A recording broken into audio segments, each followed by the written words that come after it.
what you got when the motherfucking beat drops.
Hola, hola, ¿cómo están a todos? Denme un segundito para compartir pantalla.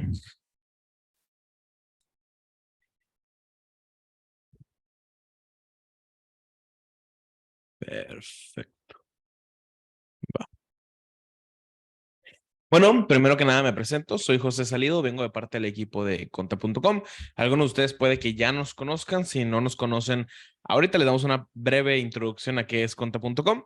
Prácticamente es como un contador digital para que se vayan haciendo la idea y es por eso que hoy les traemos el tema de los impuestos para emprendedores en México. Sin embargo, por hacer esto un poquito más especial para la comunidad de Big Global Pro, la mayoría de los ejemplos que vienen o vamos a platicar en la presentación van a ir muy dirigidos a el régimen específico para las personas que venden a través de Amazon, Mercado Libre, Shopify, etcétera, ¿no? Que, como vamos a ver un poquito ahorita más a detalle, pero dándoles como un spoiler, es el régimen de plataformas digitales, ¿va? Entonces, vamos a comenzar. Igual voy a tener aquí abiertas por el chat, por si hacen alguna pregunta, la podemos ir leyendo sin ningún problema. Ok, denme un segundito. Listo. Va. Bueno, la primera pregunta y por donde siempre empezamos es el ¿por qué tengo que pagar impuestos? ¿No? O sea, ¿de dónde nace? O sea, no quiero la respuesta típica, pues porque sí, ¿no? O sea, ¿por qué tengo que pagar impuestos? Entonces, empezamos con lo teórico y luego nos vamos a lo práctico, que es cómo tenemos que pagarlos. Entonces, la primera razón de por qué hay que pagar impuestos es porque obviamente es una obligación, pero la obligación está en nuestra constitución política de los Estados Unidos mexicanos, su artículo 31, fracción cuarta, que nos habla que es obligación de todos los mexicanos contribuir a los gastos públicos. Si se dan cuenta, uno nos hablan como tal de la palabra impuestos. Nos dicen contribuir al gasto público. Va.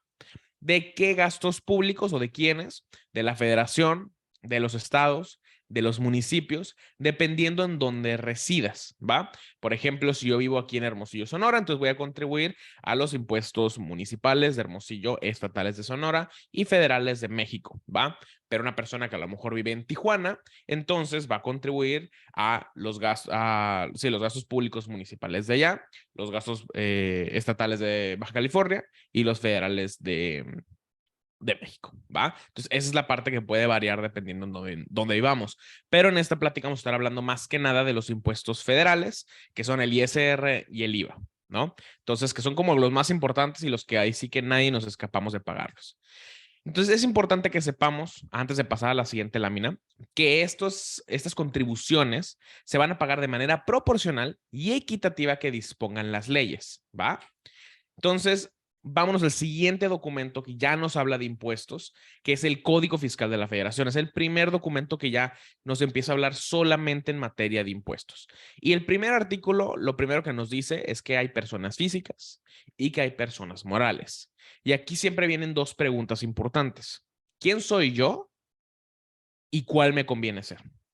¿Ok? Las personas físicas prácticamente y las personas morales, perdón, son como legalmente nos hacemos, ¿cómo lo podemos decir? Como legalmente nos pueden decir, o sea, sí, soy José y tengo tal CURP y tal, pero soy una persona física. Soy una persona que se puede tocar, soy un humano, de decirlo de alguna forma. Por otro lado, una persona moral, a mí me gusta a veces describirlo y es fácil de entender, como un amigo imaginario, ¿no? Supongamos que somos tres amigos, José, Juan y Pedro, y los tres queremos abrir un negocio. Un negocio requiere capital, requiere tal. Entonces, vamos a los tres poner dinero e inventario y lo que tú quieras para poder abrir este negocio. ¿Ok? Para los tres estar protegidos legalmente, abrimos una persona moral, vamos con un notario público, constituimos la empresa, le ponemos un nombre, empresa Patito SASB, le ponemos una duración, 99 años, le ponemos quiénes van a ser los socios, José, Juan y Pedro, y en qué porcentajes, pues dependiendo la cantidad de dinero que dio cada quien. ¿Ok? Entonces, de aquí en adelante, todo lo que legalmente haga esta empresa que abrimos, que se llama Empresa Patito SASB, nos va a representar a nosotros en partes, pues, en los porcentajes que cada quien decidimos formar parte de la empresa según el capital que dimos. ¿Ok? Entonces, todos los ingresos, todos los gastos, todas las deudas que tenga esta empresa, de cierta manera, son nuestras, pero no en su totalidad, por esta misma representación. ¿Va? Es un poquito a veces difícil de entender, pero prácticamente una persona moral, véanlo así, es como un ente aparte de uno mismo, pero que puede hacer y hacer cosas, puede, pues sí, hacer y gastar cosas, pero en representación de uno mismo, ¿no? Véanlo como un representante de cierta forma. Y ambas están obligadas a contribuir a los gastos públicos conforme ahora sí a las leyes fiscales respectivas. Cada impuesto tiene su ley, tiene su reglamento, tiene su manera de interpretarse, ¿va? Entonces, la segunda razón, antes de pasar ahora sí ya al tema de los impuestos, de por qué me tengo que dar de alta, a veces surge el típico comentario, bueno, ¿y qué gano yo al momento de darme de alta? ¿Va? Entonces, lo primero que yo siempre digo es que hay como una mayor captación de clientes y oportunidades de mayoreo. ¿Por qué? No me refiero a que el SAT te va a traer clientes, ni mucho menos, sino que al momento de nosotros darnos de alta, por cómo funciona todo el sistema fiscal en México, cuando tú quieres pagar menos impuestos, necesitas poderle decir al SAT que tuviste gastos y qué tipo de gastos fueron. Si fueron del negocio, con eso vas a poder pagar menos impuestos, ¿ok? Entonces, cuando uno de los requisitos para poder demostrarle al SAT que ese fue un gasto de negocio es que tengas factura. Si nosotros no damos factura porque no estamos dados de alta, porque no queremos pagar impuestos, etcétera, entonces nuestro cliente, cuando le decimos que no damos factura, puede irse con alguien más que sí le dé factura. ¿Ok? Sin embargo, si nosotros decimos sí, sí damos factura y sin ningún problema, pues te compro a ti, perfecto, y se acabó, ¿no? Entonces, a eso más que nada me refiero a mayor captación de clientes. Sobre todo si eres entre muchos proveedores. Esto pasa mucho en el centro, ¿no? En los centros de la ciudad. Entre muchos proveedores, eres el que factura, puede que tengas más clientes por eso. Porque personas que a ti te lo compran barato y todavía lo venden más caro de lo que tú lo vendiste, entonces esas personas te compran a ti como tu proveedor, así como tú tienes tu proveedor al que se lo compras más barato y lo vendes más caro. ¿Ok? Entonces, tú les facturas y agarras esos clientes que pueden ser muy buenos clientes y hacer alianzas a largo plazo. ¿Ok? Obviamente ya dijimos que esto también pues, era una obligación, no era opcional, por lo que ¿qué pasa si no lo hago? Pues me pueden multar.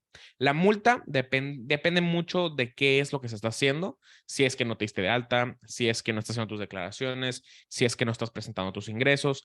Depende cada cosa, puede variar la multa. Aproximadamente es de 1,500 a 15,000 pesos por obligación, ¿no? Estamos hablando que si yo no presenté una declaración tiene aproximadamente dos obligaciones, que es ISR e IVA. Entonces estamos hablando que si cada una puede ser de hasta 15,000 pesos, son hasta 30,000 pesos por declaración no hecha. En un año hay 12 declaraciones y el SAT nos puede decir hasta por 5 años nos puede multar, corregir, etcétera, ¿no? Entonces, saquen la matemática, muy rápido se vuelve mucho dinero. Ahora, los últimos dos es sin problema de bancarización de ingresos e ingresos comprobables. Aquí aplica tanto el no me doy de alta y no declaro mis ingresos y entonces cuando quiero comprobar mis ingresos no hay manera de hacerlo porque no hay ni facturas, ni declaraciones, ni nada. Y la otra, que no puedo tener ese dinero en el banco. Cuando nosotros no declaramos impuestos, que ojo, es algo ilegal, es omisión de ingresos, si es que tenemos ingresos y no hacemos declaraciones, en teoría, mucha gente dice, no pasa nada si nunca lo metes al banco porque es irrastreable. Bueno, hay ciertas maneras que el SAT ha hecho para poder rastrear el efectivo en ciertos puntos, ¿ok? En lo general, no. Entonces, en el momento en el que un solo peso de efectivo que tú no declaras cae a tu cuenta de banco o lo usas para comprar algo que por alguna razón salga a tu nombre, como por ejemplo un carro, un seguro, etcétera, todo eso ya hace que el SAT sea más fácil que te pueda localizar e identificar que estás haciendo omisión de ingresos. ¿Ok? Entonces, cuando nosotros facturamos, aunque tuvimos ventas en efectivo o en transferencia o en depósito o lo que tú quieras, ya esto pues, se quita y ya deja de existir el problema porque a pesar de que lo cobramos en efectivo, está facturado, pago impuestos, ya puedo hacer lo que yo quiera con él. ¿Ok? Ahora, obviamente hay otros beneficios, pero son como los que a nosotros se nos ocurrieron en el momento de hacer esta presentación. Ahora, ya dijimos que cuando hablamos de impuestos federales, hay dos impuestos básicos. Uno es el impuesto sobre la renta y el otro es el impuesto al valor agregado. ¿Ok? El ISR como tal es el único impuesto que nosotros pagamos de manera propia, por decirlo de alguna forma. O sea, es un impuesto directamente sobre nuestros ingresos. ¿Ok? Dependiendo del régimen fiscal, dependiendo del nivel de ingresos, esto puede variar este porcentaje de impuesto desde el 1% hasta el 35%. Por otro lado, el IVA es un impuesto que a pesar de que nosotros se lo damos directamente al SAT, realmente no viene en nuestra bolsa. Les explico por qué. Cuando nosotros decidimos vender un producto, supongamos, no sé, un, un kit de plumas, voy a decir, por decir algo, ¿no? Ah, pues este kit de plumas se vende en 100 pesos, pero por ley del impuesto al valor agregado, por ley de protección al consumidor, yo tengo que publicar todos mis precios ya con IVA. Suponiendo que a este producto le toca un IVA del 16%, entonces yo estoy cobrando 16% arriba de lo que yo quería vender este producto. Y claro, se siente muy padre que yo lo quería vender en 100 y lo vendí en 116, ¿no? Pero la realidad es que esos 16 pesos extras solo los tengo que dar al SAT. Es un IVA que el SAT me pide que se lo cobre a mis clientes para dárselo directamente a él. Pero si se dieron cuenta, no viene directamente de mis ingresos. Fue un 16% adicional a lo que yo quería vender, ¿no? Entonces, ¿qué es lo que pasa? Que también el IVA que nosotros pagamos en nuestros productos, ya dijimos un impuesto al consumo.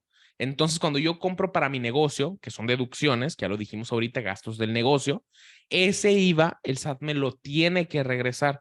Es lo que le llamamos un IVA acreditable. ¿Ok? Entonces, hacemos cuentas, una matemática rápida. ¿Cuánto IVA yo tengo de mis ventas? O sea, que yo le tengo que pagar al SAT, versus cuánto IVA tengo de mis compras que el SAT me tiene que regresar. Entonces, un IVA a favor, un IVA a pagar.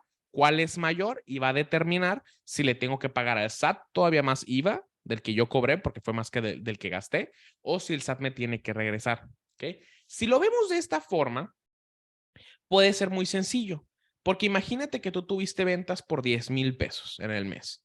Entonces significa que cobraste un IVA de 1,600 pesos. Pero si además el IVA de tus compras fue de 1,000 pesos, pues ya nomás le pagas 600 al SAT y es como si te hubieran quedado 1,000 pesos todavía además de tus ventas. ¿Ok? Entonces es cuestión de perspectiva, pero realmente el IVA es un impuesto que no pagamos nosotros. Ahora, vamos a hablar de algunos de los mitos y realidades más comunes cuando hablamos del tema de impuestos. ¿Ok? El primer mito, y ya algunas las contestamos ahorita, pero el primer mito es que si yo no estoy dado de alta, el SAT nunca me va a cuestionar nada mientras mantenga un bajo perfil. Esto totalmente es falso, ya que la realidad es que todo ingreso que nosotros recibamos, el SAT puede asumir que genera impuestos y demandarnos el pago de estos. Todo lo que hacemos, tanto los contadores como los emprendedores, de realizar declaraciones mensuales, anuales, informativas, que si las facturas, que si tiene que llevar esto, que si no tiene que llevarlo, todo esto es para poder de cierta manera tener cuentas claras con el SAT y que todos sepamos qué sí tiene que pagar impuestos, qué no tiene que pagar impuestos y por qué no se tienen que pagar, ¿va?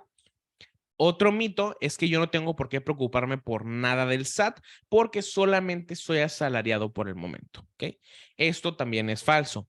Hay ciertos casos en los que sí hay que hacer nuestra declaración anual, pero además es importante que tengamos información a la mano, como nuestra CIEC, que es nuestra contraseña para entrar al SAT, nuestro RFC, aunque sea sin obligaciones fiscales, y nuestra firma electrónica. ¿Por qué? Si un día llegamos a requerir uno de estos documentos, por ejemplo, para emprender un negocio, normalmente no se consiguen de un día para otro. En el mejor de los casos, puede que los consigas en un mes. En el peor de los casos, pues puede ser 6, 7, 8, 9 meses, ¿no? Dependiendo de las listas de espera de las citas. Entonces, ojo con esto.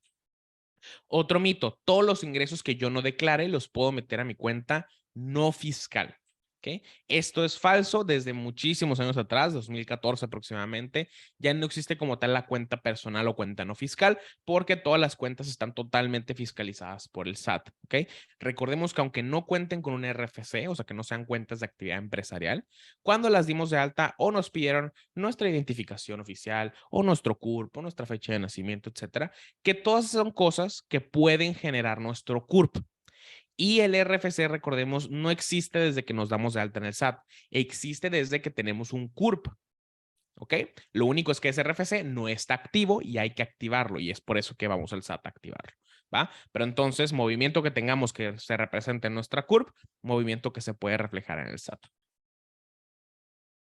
Otro mito.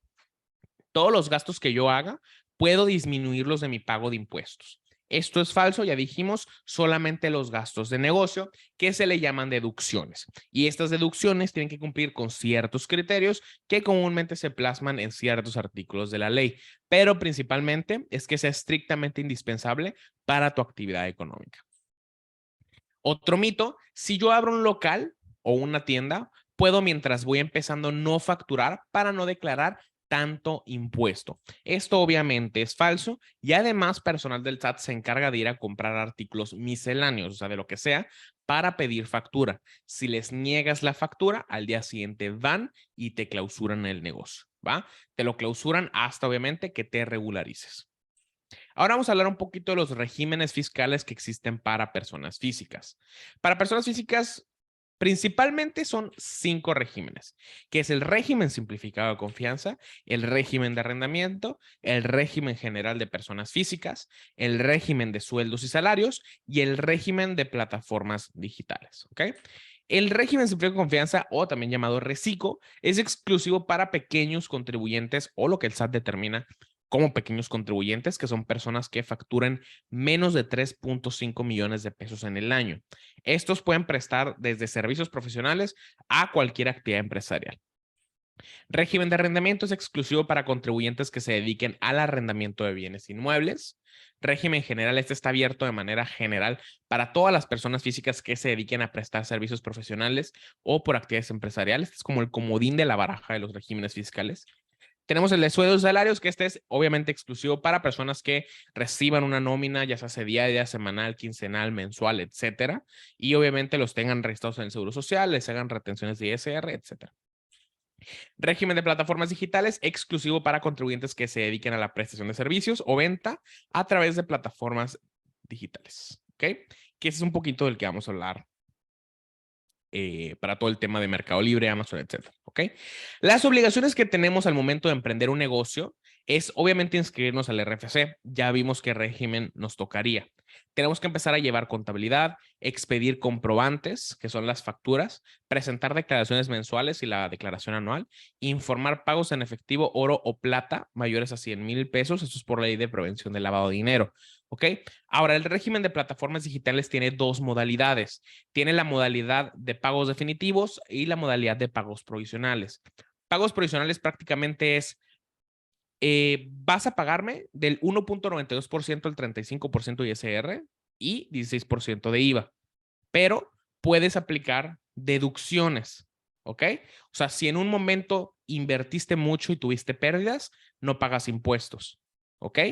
Pero puede que llegues a pagar 35%. Ahora, hay otra modalidad que es pagos definitivos, la que comentamos ahorita, que la puedes seleccionar solamente si tus ingresos son menores a 300,000 pesos en el año. Esto es de manera opcional, no es obligatorio estar en ese esquema de pagos.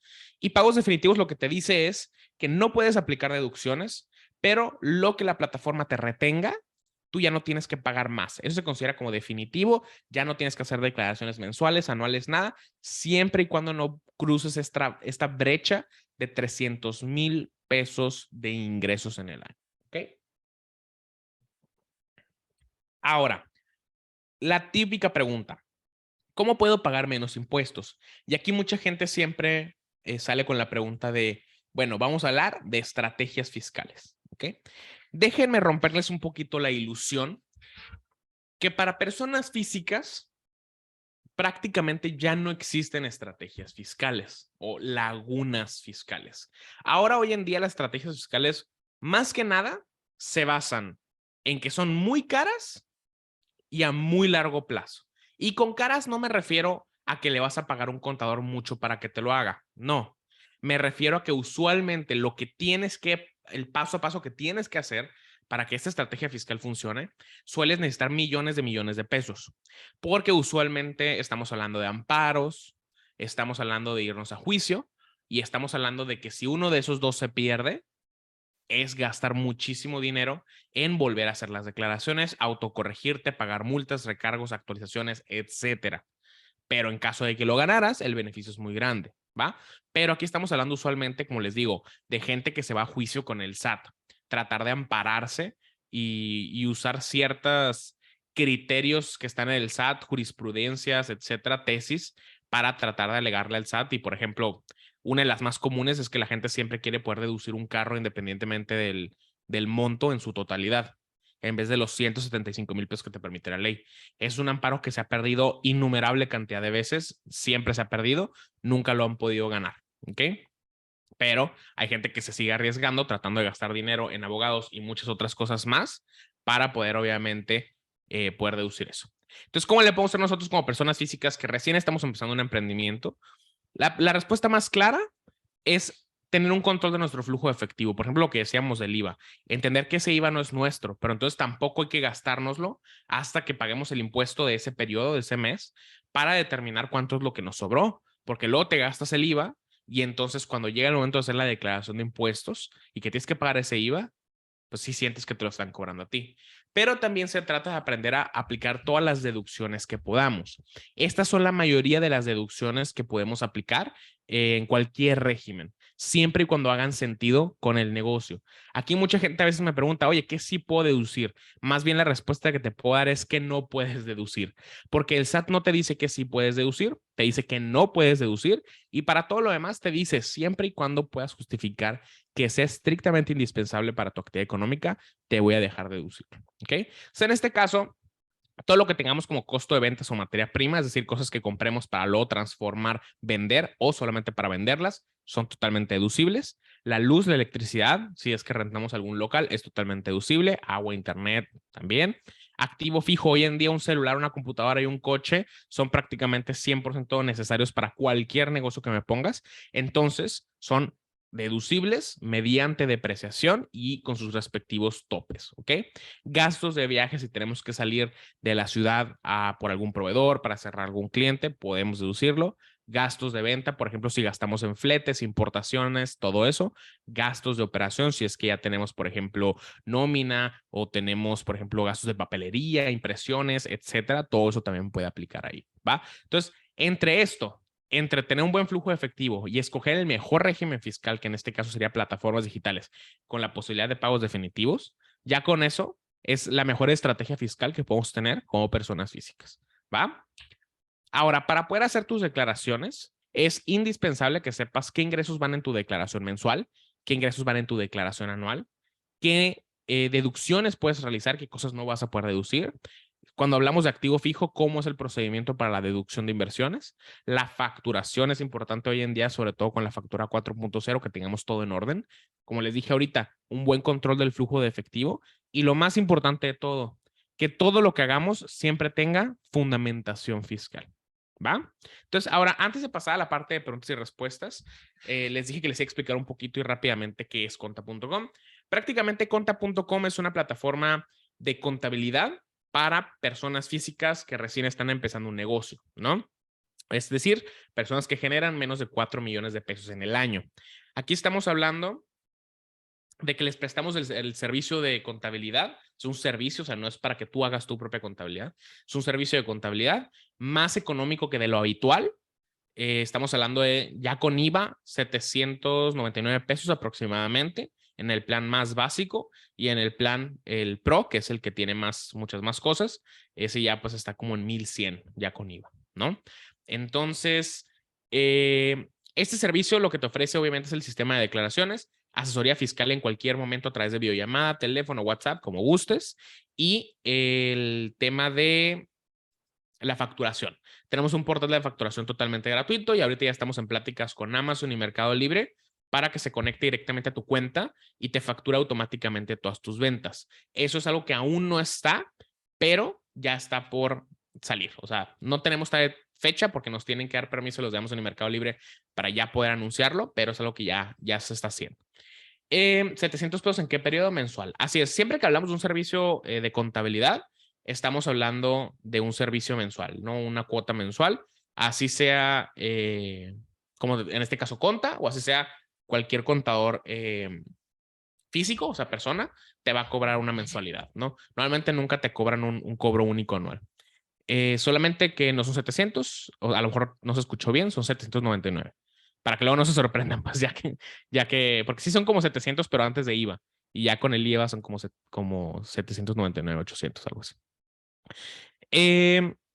Pues prácticamente es eso. Normalmente les tengo un demo para enseñarles cómo funciona la plataforma. Sin embargo, ahorita estamos haciendo muchos cambios en la plataforma, sobre todo para aplicar estas integraciones que les estoy platicando. Entonces, los demos ahorita no funcionan. Entonces, se las voy a deber. Pero tenemos un curso ahí con los de Big Global dentro de su academia que ahí sí podemos ver un poquito más cerca del tema de plataformas digitales. Dice Marisela, pagos efectivos es para ISR e IVA.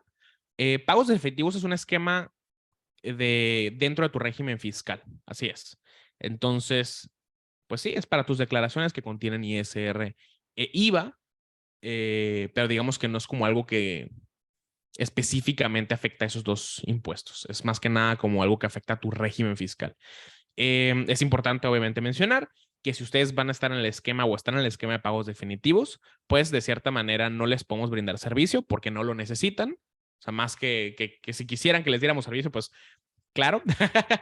Pero pues siéndoles honestos, algo que ustedes no requerirían si están en el esquema de pagos definitivos.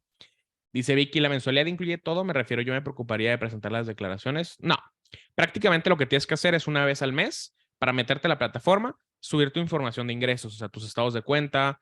Nosotros descargamos automáticamente todo lo de tus facturas, tu constancia de retenciones y ya con eso nosotros podemos hacer la declaración. Entonces prácticamente tienes que meter 2 veces al mes. La primera es para subir tus ingresos y la segunda es para cuando está tu declaración lista para descargarla y pagarla prácticamente. Esa la pagas directamente en tu banca electrónica, ventanilla de cualquier banco, o si el monto es menor a 8,000 pesos, lo puedes pagar directamente desde la plataforma.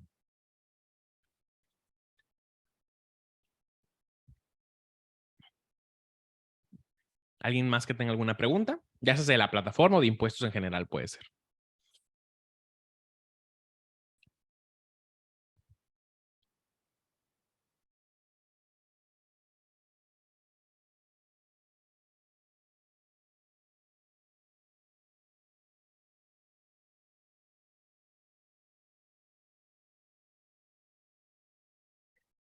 Dice, mi duda es, al hacer mi factura mensual global en la descripción, ¿puedo solo poner ventas de tal mes y del año o debo desglosar producto por producto? Mira, lo ideal sería que desglosaras producto por producto porque en una revisión el SAT pues te dice qué es lo que vendiste, no vas a saber a lo mejor, a menos que tengas un sistema de inventarios muy bueno. Pero o sea, sí, nada te impide el ponerle descripción ventas, un producto y nomás poner el total de lo que vendiste, ¿no? Solamente que cuando hacemos una factura global, sí, ahora con la factura 4.0, tenemos que activar el nodo de factura global que nos pide la periodicidad, mensualidad y año. Que es decir, por ejemplo, la factura va a contemplar todo el mes de marzo de 2023 o la primera quincena de marzo de 2023 y así. Dice Vicky, ¿a partir de qué monto me recomiendas darme de alta? Voy empezando, aún no vendo nada. Mira, lo ideal es darte de alta desde que empieces a tener gastos, porque cuando tienes que declarar es a partir de que tienes un peso de ingresos, ya tienes que pagar impuestos, ¿no? Obviamente el impuesto es proporcional a los ingresos que tuviste. Si tuviste un peso de ingresos, pues bueno, no vas a pagar nada. Si tuviste, no sé, 1,000, puede que pagues, no sé, 50 o 100 pesos, ¿no? Va por ahí, o sea, más o menos, ¿no? Pero cuando tenemos gastos, sobre todo si vamos a estar en el esquema de pagos provisionales, si tenemos gastos anteriores, los podemos ir acumulando para que no pagar impuestos hasta que ya tengamos una utilidad, ¿no? O sea, hasta que literalmente recuperemos la inversión que hemos realizado. Pero si te das de alta después de que tuviste todos esos gastos, pues entonces ya todos esos gastos serían no deducibles. Dice, Marisela, para renovar la firma electrónica se puede hacer a través de SAT ID aunque tenga más de un año de vencida. No, ya tiene que ser con cita. Por SAT ID solamente si lleva menos de un año de vencida. Dice Vicky, ¿en qué régimen puede ser? El régimen obligatorio es plataformas digitales siempre que vendamos en Amazon, Mercado Libre o similar. Si es a través de solamente, por ejemplo, Shopify, solamente ahí, esa es tu tienda en línea propia. No es una plataforma digital como tal, como Amazon o Mercado Libre. No es un marketplace, vaya. Entonces ahí sí puede ser otro régimen.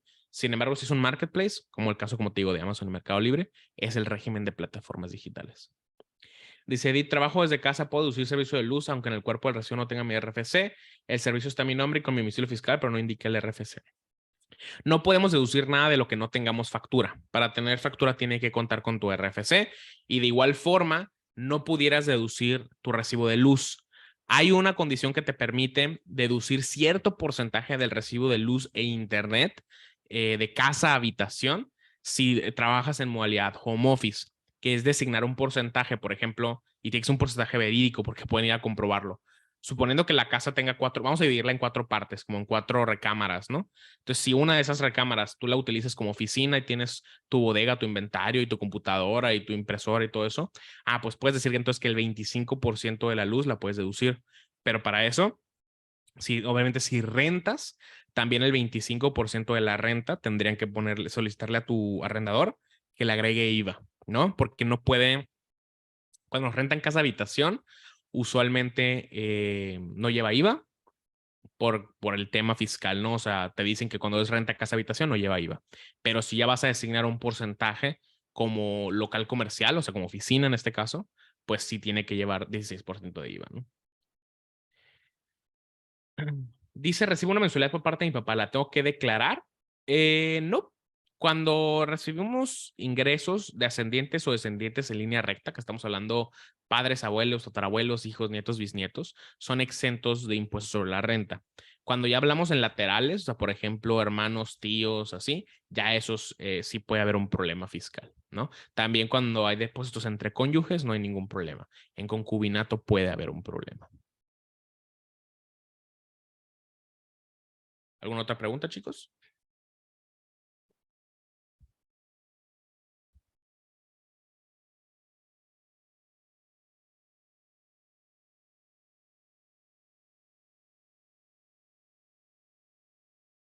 Qué felicidad.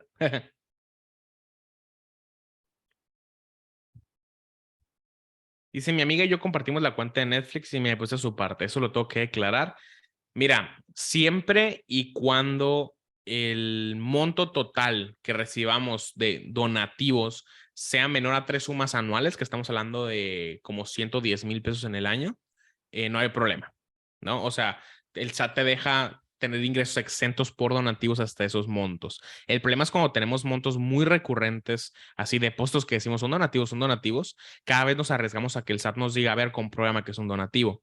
Y si nos vamos al Código Civil Federal, que nos dice cómo comprobarle a cualquier autoridad que algo es un donativo, pues te dice, abajo de 200 pesos puede ser apalabrado, de 201 a 5,000 tiene que ser contractuado y arriba de 5,000 tiene que ser notariado, ¿no? Entonces, aguas ahí. La menor cantidad de depósitos que puedan recibir, sobre todo sus cuentas bancarias de terceros, pues lo mejor. Dice, buenas tardes, el servicio de cuentas solamente es para personas físicas. Así es. Dice Maricela, los pagos con tarjeta de crédito, meses de interés se hacen deducibles por la totalidad de la factura y en la fecha de pago al proveedor. Así es. Sí, porque realmente tú al proveedor le pagaste en su totalidad. Al que le debes es a tu banco, que eso ya es punto de aparte. Lo que no puedes deducir son los intereses de la tarjeta de crédito.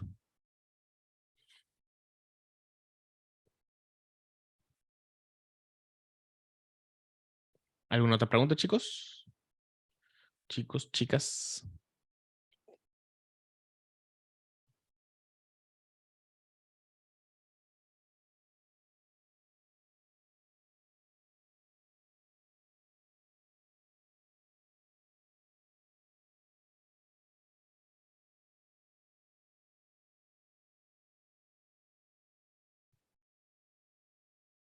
Bueno, pues creo que ya no hay más preguntas. Igual si sale una ahí nos detenemos. Ahí en cualquier caso, la declaración es anual. No, cuando tenemos alguna actividad empresarial, como en el caso de cuando vendemos a través de plataformas digitales, ya las declaraciones son mensuales. La anual es solamente cuando estamos solamente en sueldos y salarios. Entonces, en este caso son 13 declaraciones en el año, que es una cada mes, y la anual. Ok, chicos, pues les agradezco mucho el haber estado en esta presentación. Igual cualquier duda, pues normalmente hacemos o un curso similar, si no es que igual, cada 2 semanas aquí con la comunidad de Big Global Pro. Igual los invito, les paso aquí la liga por si están interesados en saber más de Conta.com. Tenemos una alianza directamente con la comunidad de Big Global Pro para que en caso de que sí se animen a probar el servicio, pues puedan gozar de un descuento del 50% sobre la primera mensualidad. Aquí les dejo la liga en el chat. Es 50% sobre la primera mensualidad y en caso de que no les haya gustado el servicio o algo, pues se les puede hacer un reembolso total si es que llevan menos de 30 días, ¿va? Entonces, pues nuevamente les agradezco mucho a las personas que estuvieron aquí en la llamada. Yo sé que a veces es muy tedioso entrar a ese tipo de pláticas acerca de temas poco interesantes como los impuestos, pero pues a veces son gajes del oficio prácticamente. Entonces, pues nuevamente les agradezco y aquí me despido. Chao, bye.